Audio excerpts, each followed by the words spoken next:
start today with a specific moment that I think haunts pretty much every parent of a neurodivergent child. And honestly, it probably haunts the adults who have the diagnosis themselves. Oh, absolutely. I know exactly the kind of moment you're talking about. Right. Picture this. It's 8 p.m. on a Tuesday. The house is an absolute wreck. The homework isn't done. Someone is screaming over a missing shoe. And in that chaotic, high-volume moment, you just feel this heavy, sinking question hit you. Is this my fault? Exactly. Is this my fault? Did I, allow too much screen time? Was I too lenient with the snacks? Or is this just biology? Is this a genetic lottery ticket that I didn't even know I was holding, and no amount of, organic kale or strict bedtimes can fix it? It's the ultimate guilt trip versus the ultimate biological excuse. And to be fair, the history of psychology really hasn't helped us navigate this at all. Not even a little bit. No. For decades, the pendulum has just swung wildly. First, back in the mid-20th century, it was all nurture. If a child was acting out, it was the refrigerator mother, cold, distant parenting. Right. Blaming the mom for everything. Always. Then science swung hard the exact opposite way, and it became all nature. It's just brain chemistry. It's just genes. Parenting is just along for the ride. And that binary, that nature versus nurture debate, is where we usually get stuck. But we have a massive stack of sources for you today. We're looking at YouTube lectures by experts like Dr. Gabor Mate and Dr. Russell Barkley, along with some incredibly dense government studies on adoption and genetics. Heavy reading, but so worth it. Yeah, and all of these suggest we have been looking at this entirely wrong. So our mission for this deep dive is to prove that both of those old narratives are actually pretty dangerous simplifications. They are incomplete to the point of being wrong. I mean, if you take just one thing away from our discussion today, it should be that it is not 50-50. It's not a pie chart. No, it's not a pie chart where half is mom and dad and half is DNA. It is a complex, dynamic mechanism. It's called gene-environment correlation. Gene-environment correlation. Okay, that sounds like something I'd honestly gloss over in a textbook to get to the pictures. It is a mouthful. Before we really get into the weeds here, what does that actually mean in plain English? It means your genes don't just sit passively inside your cells. Your genes actually shape your environment, and your environment can, in turn, amplify your genes. Okay. We're going to look at a study on adopted children a bit later that is honestly a mind-bender. It shows how a child's genetics can physically change how their parents treat them. Which sounds like a feedback loop that could go very, very wrong if you aren't careful. It definitely can. But we're also going to talk about a shepherd versus engineer analogy that might just save parents a whole lot of stress. Let's start with the hard science, though, because I was looking at the ADHD Center and the Farrell and Larson research, and there's a number that just stopped me cold. They estimate the heritability of ADHD at between 74 and 80%. Yes, that is the baseline estimate in almost all modern studies. 80%. I mean, that's massive. That's right up there with height or eye color. It is very high. So if it's 80% genetic, doesn't that imply that the environment, like what I do as a parent or a teacher, is statistically irrelevant? Why are we even talking about parenting strategies if the cake is basically already baked? That right there is the most common misconception. High heritability does not mean determined at birth. Here is where the nuance is really critical. ADHD is polygenic. Polygenic, meaning many genes. Exactly. There isn't one single ADHD gene that just switches the disorder on like a light switch. So there's no blood test where you look for gene X, and if you have it, boom, you have ADHD. No, absolutely not. It involves thousands of very small genetic variants acting together. Specifically, we're looking at genes that regulate the dopamine system. If you look at the research, you'll see terms like DRD4 and DT1. Okay, hold on. DRD4 and DI1, those sound like droids from Star Wars. They do. Break those down for me. What are those droids actually doing in the brain? Let's use an analogy. Think of dopamine as a text message. It's a chemical signal that says, pay attention to this, or this feels good. Okay, a text message. Right. To send and receive that message, you need hardware. DRD4 is a gene that builds the receptors. Think of those as the antenna that catches the text message. DO1 builds the transporters. Think of them as the little trucks that clear the dopamine away after it's been used, just so the system doesn't get clogged up. So in an ADHD brain, the antenna, the DRD4, might be a bit bent or just less sensitive. How's this? Or the trucks, the DR1, are driving way too fast and clearing away the dopamine before the message is even fully read. That is a brilliant way to visualize it. The message basically gets lost or cut short. But here is why that 80% figure is tricky. Just because you have those gene variants, the bent antenna or the fast trucks, doesn't mean you are destined to have a disorder. Right. You have a susceptibility. And this is where Dr. Gabor Mate's perspective completely flips the script. Yeah, we looked at a transcript from one of his YouTube lectures, and he argues that nobody has ever found a gene for ADHD. He says we're looking at the whole thing backwards. Mate is a really fascinating voice in this space because he focuses entirely on the emotional adaptation. He argues that what is being passed down isn't a pathology at all. It's a specific trait. Sensitivity. He actually traces the word back to its roots, doesn't he? He does. Sensitive comes from the Latin sincere, which simply means to feel. I love that derivation. So the genetic trait isn't cannot sit still. The genetic trait is feels everything at volume 10. Precisely. Mm. Mate proposes that these children inherit a hypersensitivity. Their nervous system is essentially like a raw nerve. Now imagine that incredibly sensitive child in a chaotic, stressful, or scary environment. They're going to feel that stress 10 times more intensely than a neurotypical child would. And to survive that intensity? They tune out. They dissociate. It's a completely natural defense mechanism. The brain just says, this is way too much input. I'm going offline to protect myself. Wow. And that tuning out, that dissociation, is what we, years down the line, diagnose as an attention deficit. That's a heavy concept. It almost implies that the disorder is actually a scar from trying to cope. But surely not every kid with ADHD comes from a chaotic or traumatic home, right? No, and Mate isn't saying every ADHD case is rooted in severe trauma. But stress to a hypersensitive child can look very, very different than it does to an adult. A slightly tense dinner table might feel like a war zone to them. But here is the hopeful flip side that Mate mentions. Let's hear the hope. If you take that exact same hypersensitive child with that exact same genetic makeup and you put them in a calm, safe, highly attuned environment, they don't just do okay, they often outperform everyone else. Really? Oh yeah. They become creative leaders, artists, shamans, visionary CEOs. So the dopamine dysfunction actually becomes creative divergent thinking if the environment is right. Exactly. You inherit the susceptibility, the sensitivity, but the environment determines if it manifests as a disorder or as a superpower. Okay, that sounds philosophically really sound, and I desperately want to believe it, but I want to see the data, because sensitivity is pretty hard to measure in a lab. You mentioned a study earlier that separates nature from nurture in a clever way. Yes, this is the Disentangling Nature from Nurture study. It's from the PMC database, the National Institutes of Health. It's a massive landmark piece of research because it used an adoption design. Right, because usually in a standard family, if a parent has ADHD and the kid has ADHD, you don't know if it's the genes they share or just the fact that an ADHD parent might accidentally run a more chaotic household. It's the classic chicken and egg problem in psychology. Ah. But this study looked at 345 families where the children were adopted at birth. Oh, okay. This neatly separates the genes, which come entirely from the birth parents, from the parenting, which comes entirely from the adoptive parents.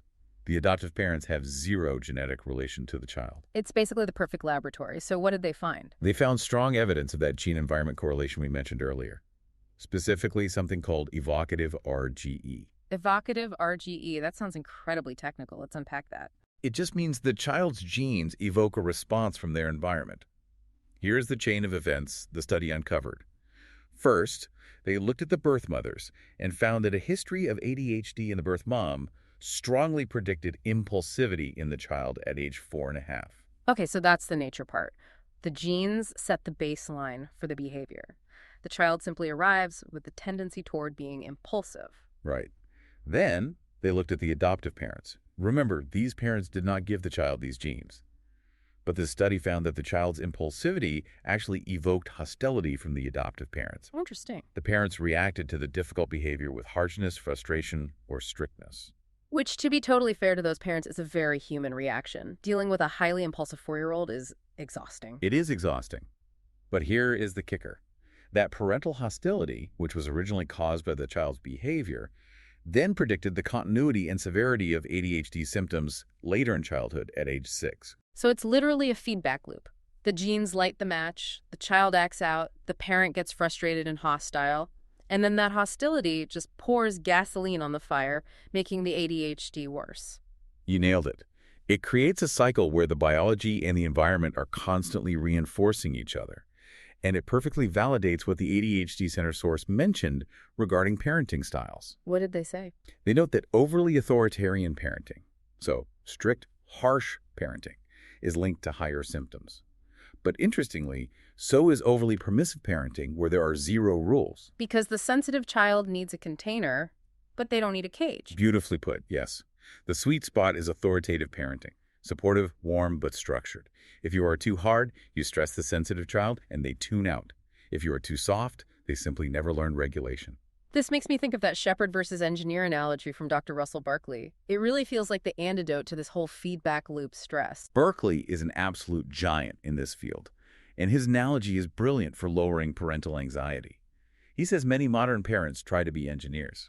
Right. The engineer thinks if I just push the right buttons, sign them up for the right classes, use the exact right discipline techniques, I can build my child into a specific outcome, like a Harvard graduate or a concert pianist. They view the child as raw clay to be molded. Barkley says this is a recipe for absolute disaster with ADHD. You cannot engineer the biology out of the child.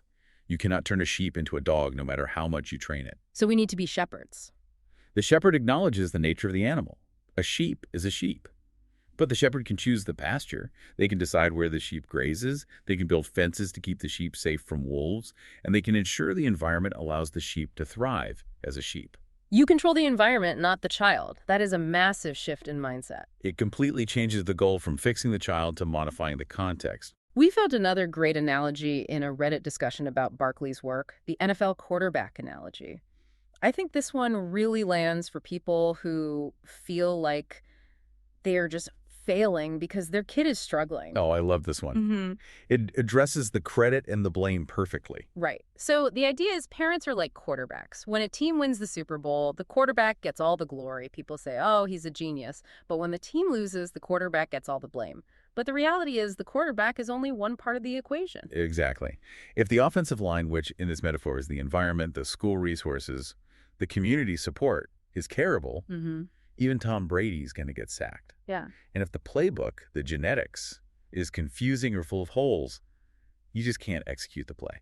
So you can literally be a Hall of Fame parent, but if the genetic mix and the environmental stressors are misaligned, you might still struggle. It doesn't mean you're a bad parent. Precisely. And conversely, sometimes a mediocre parent has an easy kid, a great offensive line, and a really simple playbook, and they end up looking like a parenting genius. We should probably clarify, though, when we talk about the offensive line or the pasture, we aren't just talking about psychological things like parenting style. The sources listed some very specific biological and environmental risks, too. Yes, these are the non-genetic biological factors. These are parts of the environment that physically affect the development of the brain. Prenatal exposure is a big one. Right. Maternal smoking is a very consistent risk factor in the data, as is alcohol use and severe stress during pregnancy. And toxins, right. I saw lead mentioned in the reports. Lead exposure is highly significant. Old paint, contaminated soil, even very low levels of lead are linked to attention deficits. And perinatal factors like premature birth or low birth weight. These are all things that shape the pasture before the child is even brought home. I want to pivot to a specific finding in the research that honestly baffled me at first. It's about school.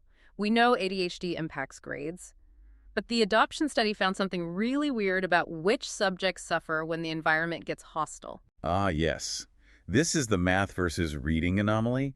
It connects right back to that hostile parenting loop we talked about earlier. So the study looked at how that hostile parenting, the yelling, the frustration, affected the kids' actual grades. And they found that hostile parenting strongly predicted lower math scores, but it did not predict lower reading scores. Which just seems completely arbitrary. Why would a yelling parent ruin your algebra but not your literacy? Is math just emotionally harder? It forces us to look at the context of how those subjects are treated in the home. Think about reading. In most households, even highly stressed ones, how is reading usually presented to a young child? Bedtime stories, it's cozy, it's a bonding ritual. Exactly. There's a bedtime story effect. Reading is often a shared, distinct activity that happens quietly, away from the chaos of the day. It has a deeply positive emotional association. Even a very strict, hostile parent usually reads to their kid at bedtime. So reading gets this emotional buffer against the hostility. But math, yeah, nobody cuddles up and does long division before bed. Math is a novel subject. It is usually introduced at school. It requires intense focus, working memory, and emotional regulation to learn new, abstract concepts. And working memory is exactly what the ADHD brain naturally struggles with. Right, so if a child is living in a hostile environment, their resting stress levels are high. Their sensitivity is constantly triggered. They are in chronic fight or flight mode. You simply cannot learn complex, novel, abstract concepts when your brain thinks it's fighting for survival. The brain just shuts down. That tuning out Mate talks about kicks right in. And since math doesn't have the cozy buffer of the bedtime story, it takes the hit. It perfectly shows that the environment, the hostility, specifically targets the child's ability to regulate themselves in the face of new challenges. That is such a specific, insightful detail. It really highlights that learning isn't just about raw IQ, it's about emotional safety. IQ is actually genetically distinct, according to the King's College study we reviewed. You can have high IQ genes and high ADHD genes. But if the emotional safety isn't there in the environment, the high IQ simply can't access the math skills. Man, so we've covered a lot of ground today. We know ADHD is highly heritable, polygenic, dopamine-based. We know it's driven by this underlying sensitivity. We know the child's behavior evokes reactions from us that can actually make the condition worse. And we know we need to be shepherds, creating a pasture where a sensitive kid can learn math without freaking out. That's an excellent summary. So, practically speaking, referring back to Mate's stress and lifestyle source, what does the shepherd actually do on a Monday morning? You focus on the physiology of the animal. You can't change the genes, but you can regulate the organism. Nutrition is key. Exercise is absolutely non-negotiable. It boosts dopamine naturally. Green time, just getting out in nature, is proven to help settle the nervous system. But the biggest one seems to be the parent's own state of mind. Reducing family stress is paramount. If the parent is stressed, the sensitive child absorbs it like a sponge. So treating the child very often means supporting the parent. You cannot regulate a child if you are dysregulated yourself. That's a really powerful message. It takes the blame away and replaces it with responsibility. It's not you caused this, but rather you are the key to helping them navigate it. Precisely. Before we let you go, there's one final detail from that adoption study that I think is going to stick with me for a long time. We talk so much about mothers' maternal smoking, maternal stress, the refrigerator mother myth. It's the historical bias of psychology. We scrutinize the mother under a microscope and we completely ignore the father. But the adoption study found something critical about fathers, didn't it? It was a huge standout finding. As we said, most research overlooked dads entirely. But this study proved that paternal hostility, the father's negative reaction to the child's impulsivity, was just as impactful on the persistence of ADHD symptoms as maternal hostility. Just as impactful. Statistically equal. It raises a massive, really uncomfortable question for the field. Are we missing half the puzzle by not focusing enough on how dads react to their neurospecie kids? We spend so much time telling moms to relax, but maybe we need to be looking at the other side of the dinner table. If we are only supporting moms, we are leaving the shepherd's pasture wide open on one side. That is a huge takeaway. It takes a village, and that village definitely includes dad. Thank you so much for helping us unpack this massive topic today. It was a pleasure to be here. And thank you for taking the deep dive with us. Hopefully you're walking away with a little less guilt, a little more science, and a much better plan for your pasture. We'll see you next time.